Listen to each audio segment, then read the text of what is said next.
Hello, I am Douglas Saltis, Editor-in-Chief of Beqaj, and we are here at the CPPO Symposium to talk multi-rail payments, the standard 3 to 5 business day wait period for payment processing. What changes for Canadians when those payments are processed in real time? If I want to, switch my bank account or open an investment account at a new place, I want access to that funds right away so that I can start investing or start using that money. In a real-time Rails environment, I actually can do that. And I think that, the speed to revenue or the speed to conversion, allowing me to access my money instantly and then do what I want with it, from a consumer perspective, it's the holy grail.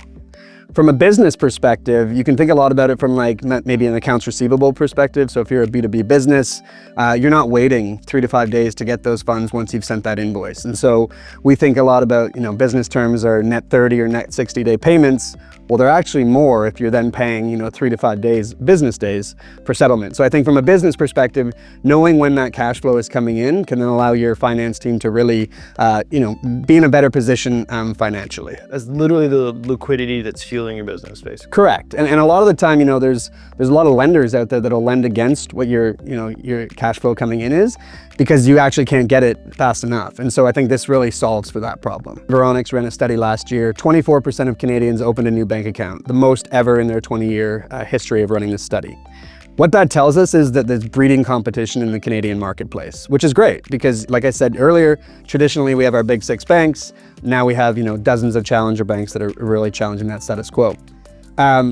What is that friction about switching your account? Well, it's multi-layered, right?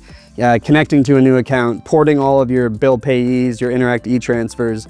But the number one thing that doesn't allow people to use that new account that they opened is that they don't switch their direct deposit.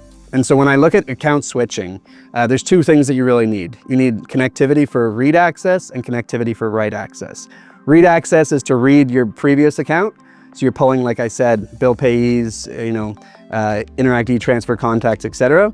Then the write access is actually going to your payroll provider and saying, hey, I'm Eddie, I just opened a new account over here and I want to route my payments directly into that account.